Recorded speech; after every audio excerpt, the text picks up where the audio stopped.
Nadreen, आप देख रहे हैं क्राइम टाइम न्यूज। मैं हूं आपका दोस्त Khaitar Khan, bureau chief Crime Time News. हर तरह की खबर से जुड़े रहने के लिए हमारे चैनल को लाइक करें, सब्सक्राइब करें और देखते रहिए क्राइम टाइम न्यूज। 4 గంటల 5 గంటలైన పోలీసు వ్యవస్థ అక్కడ కనపడకపోవడం దురదృష్టకరం కాబట్టి ఈ సంఘటనపై పూర్తి స్థాయి విచారణ జరిపించి చర్యలు తీసుకోవాలి. సంఘటన బాధ్యులైన వ్యక్తులపై చర్యలు తీసుకోవాలని కోరుతున్నాను. ఇప్పుడు అది కూడా చెప్పండి అన్న, 100కు డయల్ చేస్తే 2.5 గంటల తర్వాత రెస్పాండ్ అయింది. ఆ టైంలో మనమంతా కొంతమంది మిత్రులు ఏ డిపార్ట్మెంట్ ఎలక్ట్రికల్ డిపార్ట్మెంట్ ఫోన్ చేసినా, పోలీసు వ్యవస్థకు ఫోన్ చేసిన వాళ్ళు ఎలాంటి స్పందన లేదు. ఎలక్ట్రిక్ డిపార్ట్మెంట్ 4-5 గంటలు పనిచేయాల్సిన అవసరం లేదు. ఆ ప్రాంతంలో ఏ రోజు కూడా క్షణం పోయిన సంఘటన లేదాడ. కాబట్టి ఇదంతా ఒక నాటకీయ పరిణామం చోటు చేసుకుందాడ. కాబట్టి జర్నలిస్టుల ఐక్యత ఈ విధంగానే ఉండి మన సమస్యలపై పోరాడుతూ వీళ్ళని ఖండించవలసిన బాధ్యత మన మీద ఉందని తెలియజేస్తున్నాం. ఇప్పుడు విజయవాడ కాంగ్రెస్ పార్టీ అధ్యక్షులు ప్రభుత్వ గారిని మాట్లాడుతున్నారు.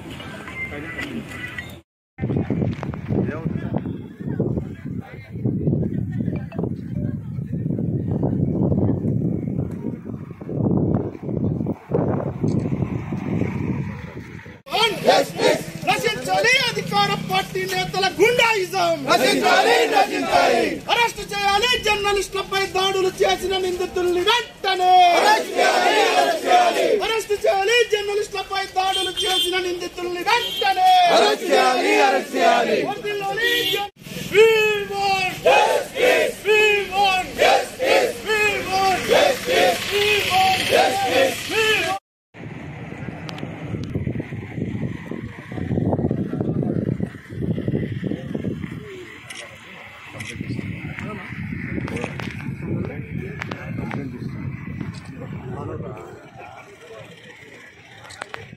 మిత్రుల పాత్ర ఎంత గొప్పదో మనందరికీ తెలిసిన విషయమే. ఇదంతా ఈరోజు నిన్న జరిగిన సంఘటన ఏదైతే ఉన్నదో దాని మీద ఒక ఎంక్వైరీ చేయాలి. వాళ్ళు 8 గంటలకి ఎస్ఓటీ వాళ్ళు పట్టుకున్నామన్నారు. 11:30 వరకు కూడా పోలీసులు బయటికి తీసుకురాలేదు. దాని వెనుకల ఏం కుట్రదాగి ఉన్నది అన్నది బయట పెట్టాలి. దాని మీద వెంటనే విచారణ జరిపి ఈ మిత్రులకు ఏదైతే బాధితులు ఉన్నారో వాళ్ళకు ఒక న్యాయపరమైన మంచి చేసి తర్వాత ఇలాంటి పునరావృతం కాకుండా మీడియా మిత్రులకి హామీ ఇవ్వాలనేసి మా పోలీస్ శాఖ మా సిబ్బందికి ఈ తెలంగాణ రాష్ట్రం తరఫున వీళ్ళు చేస్తున్న విధి విధానాలు పర్ఫెక్ట్గా చేయాలనేసి దీని మీద ఎంక్వైరీ చేయాలనేసి మేము కాంగ్రెస్ పార్టీ నుంచి డిమాండ్ చేస్తూ మా మీడియా మిత్రులకి మేము ఎప్పటికీ వెన్నంట ఉండి వాళ్ళకి ఎలాంటి ఇబ్బందులు జరిగినా మేము వాళ్ళకి సపోర్ట్గా ఉంటామనేసి మేము కాంగ్రెస్ పార్టీ నుండి తెలియజేస్తా ఉన్నాము. అది మరోసారి రుజువైంది.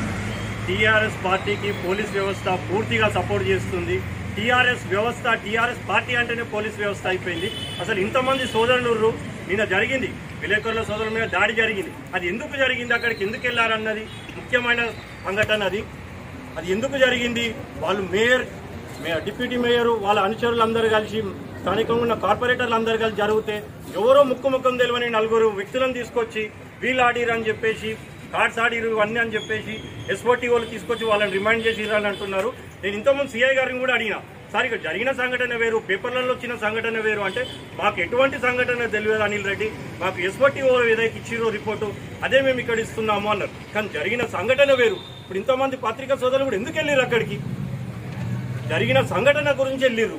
అక్కడ ఆ సంఘటన అంత పెద్దగా అవుతుంది కాబట్టి మీడియా వాళ్ళు రాత్రి 1 గంటకు కూడా అక్కడనే ఉన్నారు. ఎస్ఓటీ వాళ్ళు కూడా ఇంతసేపు ఒక చిన్న సంఘటన జరుగుతూనే ఎంతో చేసేవాళ్ళు. 4 గంటలు కరెంటు తీసే వరకు ఏం చేస్తుంది పోలీస్ వ్యవస్థ? ఈ సందర్భంగా నేను అడిగేది ఒకటి, నిజమైన విచారణ అంటే ఇన్ని రోజుల నుంచి నిన్న సుమారు 12 గంటల నుంచి మీడియాలో వచ్చేటి ఇవన్నీ కథనాలు తప్పు కథనాలా?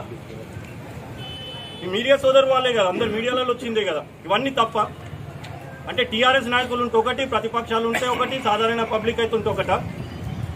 నేను ఈ సందర్భంగా అడిగా ఒకటి, కమిషనర్ గారు కొత్తగా వచ్చారు, మీరు ఫస్ట్ దీని మీద ఎంక్వైరీ చేయండి. అసలు జరిగింది ఏంది, అక్కడ ఎవరు స్థానికంగా ఎవరు ఆడిర్రు, ఎవరు చేసిర్రు, లేదా ఉపయోగించారు, దీనిపైన ఎంక్వైరీ చేయండి. ఎవరో ముఖం తెలియని 4 తీసుకొచ్చి వీళ్ళే ఆడిర్రు వీళ్ళే చేసిర్రు అనడం మాత్రం దీనిపైన నిజంగా మీరు ఫస్ట్ టైం మీరు దీని మీద ఎంక్వైరీ చేయండి. ఫస్ట్ కేసు దీనిపైన ఎంక్వైరీ చేసి మీరు పోలీస్ వ్యవస్థకు నిజమైనది కాదు, మేము టీఆర్ఎస్ పార్టీకి కాదు పబ్లిక్ కి మేము సేవ చేస్తామన్నది మీరు దీనివల్ల నిజంగా ఎంక్వైరీ చేసి ప్రూవ్ చేయండి. తెలంగాణ రాష్ట్రంలో ముఖ్యంగా బీజాదిగూడ కార్పొరేషన్లో పోలీస్ వ్యవస్థ, అది ఎస్ఓటీ పోలీసులు కావచ్చు లేకపోతే లోకల్ పోలీసులు కానీ టీఆర్ఎస్ నాయకులకు ఒక షాడోగా పనిచేస్తున్న వాస్తవం తెలుస్తుంది. 7:30-8 గంటలకు ప్రెస్ గ్రూప్లలో కానీ స్టేట్ మీడియాలో కానీ ఎన్టీవీలో టీవీలో కూడా ప్రతి ఒక్క దాంట్లో కూడా బ్రేకింగ్ న్యూస్ వస్తుంది. పలానా కార్యకర్తలు పలానా పార్టీకి సంబంధించిన డిప్యూటీ మేయర్ అందరూ కూడా పత్తాలు కూడా రెడ్ హ్యాండ్గా దొరికిందని చెప్పి 4 గంటల పాటు కరెంటు కట్ చేసి వీళ్ళకి ఎంత బల్పంటగా ఉన్న నాయకులకు బీఆర్ఎస్ నాయకులకి 200-300 మందిని తీసుకొచ్చి అక్కడ జమ చేసి దారుణ పైన వచ్చే వాళ్ళని కొట్టుకుంటా సివిల్ పబ్లిక్ వస్తే వాళ్ళని బెదిరించుకుంటా ఎవరు ఉండొద్దాడా ఏం లేదని చెప్పి జర్నలిస్ట్ బెదిరిస్తారు. మీకు అందరికీ స్ట్రిక్ట్గా వార్నింగ్ ఇస్తున్నాం. మీకు నిజంగా కొట్లాడే దమ్ముంటే ఇదే జర్నలిస్ట్ కనుక రాత్రి తిరగబడి ఉంటే మీ బతుకులేమైతుందో మీరేమైతుందో చూస్తుంది. వీడియోలు వచ్చినాయి గ్రూపులలో అందరూ ఒక 300 మంది గుండాలను తయారు చేసి అందరూ ఒక దగ్గర పెట్టి పోలీసులు అక్కడ ఉండగా పెట్రోల్ అక్కడ ఉంది, అంత వ్యవస్థ ఉంది. అదే సామాన్యులు ఓ చలాన్ విషయంలో చిన్న చిన్న కేసులు అయితే పోలీస్ స్టేషన్ పిలిచి హరాస్మెంట్ చేస్తారు కదా. ఇలా బీఆర్ఎస్ నాయకులు అక్కడ కొట్లాడుతురు, తాగుతురు, తింటురు, అసాంఘిక కార్యక్రమాలు చేస్తుంటే కబ్జాలు చేస్తురు. వీళ్ళందరి మీద స్పందించే దమ్ము ఇటు పోలీస్ వ్యవస్థ కానీ ఇటు అధికార వ్యవస్థ కానీ లేదు.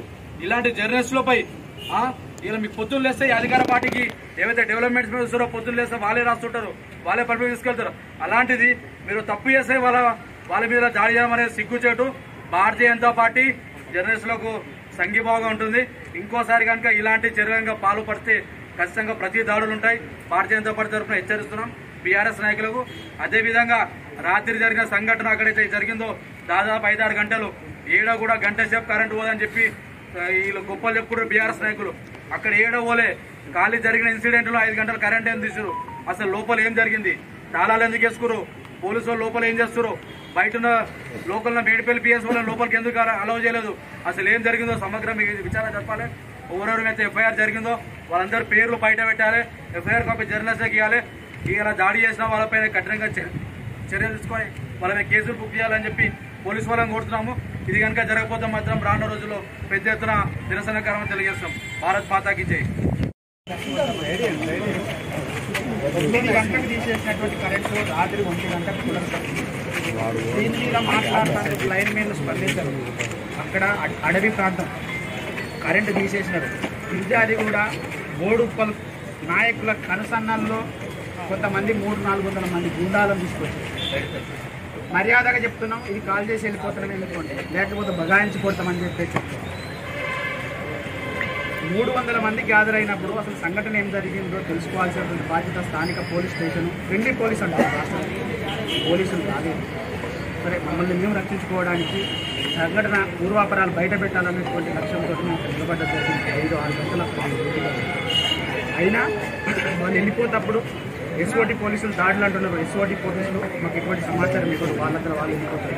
అక్కడ సివిల్లో ఉన్నటువంటి వాళ్ళు పోలీసులా తెలియదు, గుండాలా తెలియదు, వాళ్ళే తాళాలు ఇస్తున్నారు. మేము డిపార్ట్మెంట్ అంటే గుండాలో మేము పోలీస్ డిపార్ట్మెంట్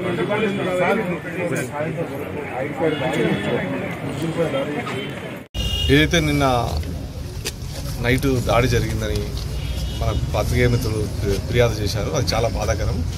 అలా దాడి చేయడం అనేది ఈ ప్రజాస్వామ్యంలో ఎట్టి పరిస్థితుల్లో ఎవరు కూడా దాన్ని సహించరు. అది పాత్రికేయులకు ఎప్పుడూ పోలీస్ శాఖ అండగా ఉంటుంది.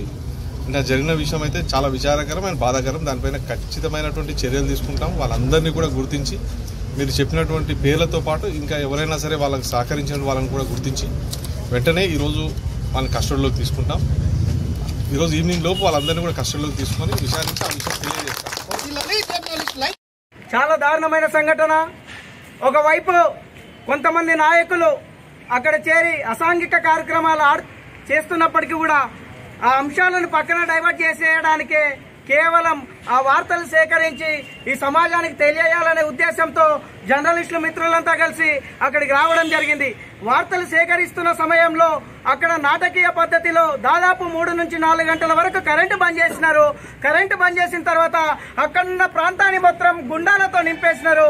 టోటల్ గా ప్రాంతాన్ని వాళ్ళ ఆధీనంలోకి తీసుకున్న తర్వాతనే ప్రీ ప్లానెడ్ గా వాళ్ళు ఏదైతే పన్నాగం పన్నిందో దాన్ని అమలు చేయడానికి జర్నలిస్టులను సమిధులుగా చేస్తారు. దాదాపు 5 నుంచి 10 మంది జర్నలిస్టుల పైన విచక్షణ రహితంగా దాడి చేసి ఒకరికి చెయ్యి విరగొట్టినారు, ఒకరికి తలకు దాడి చేస్తారు, ఇంకా కొంతమందికి వాళ్ళ ఒంటి పైన ఉన్నటువంటి నగలను కూడా కాజేస్తున్నారు. ఇలాంటి గూండాలను ప్రోత్సహిస్తున్నటువంటి కొంతమంది నాయకులు ఎవరైతే నిన్న అక్కడ పేకాడ శిబిరంలో దొరికినారో వాళ్ళపైన తక్షణమే చర్యలు తీసుకోవాలి. అలాగే వెంటనే విచారణ చేపట్టి ఏదైతే జర్నలిస్టుల పైన దాడి చేస్తారో ఆ దాడి చేసిన గూండాలను ఫైండ్ అవుట్ చేసి తక్షణమే వాళ్ళను అరెస్ట్ చేసి రిమాండ్ తరలించాల్సిందిగా ఎంఆర్పీఎస్ పక్షాన డిమాండ్ చేస్తూ రానున్న రోజుల్లో జర్నలిస్టుల పైన ఎలాంటి దాడులు జరిగినా గానీ కేవలం పోలీసులు బాధ్యత వహించి వీళ్ళకి రక్షణ కల్పించాల్సిందిగా విజ్ఞప్తి చేస్తూ ఖచ్చితంగా ఈ జర్నలిస్టులకు తక్షణమే న్యాయం చేయాల్సిందిగా వీళ్ళు ఏ కార్యాచరణ తీసుకున్నా వీళ్ళ వెన్నంటే ఎంఆర్పీఎస్ మేముండి వీళ్ళకి మద్దతు తెలియజేస్తామని తెలియజేస్తున్నాము. వర్ధిల్లాలి జర్నలిస్టుల ఐక్యత, అరెస్ట్ చేయాలి జర్నలిస్టులపై దాడులు చేసిన గుండాలను వెంటనే. ధన్యవాదాలు. అరెస్ట్ చేయాలి జర్నలిస్టులపై దాడి చేసిన గుండాలను వెంటనే. అరెస్ట్ చేయాలి జర్నలిస్టులపై దాడులు చేసిన గుండాలను వెంటనే. ఏదైతే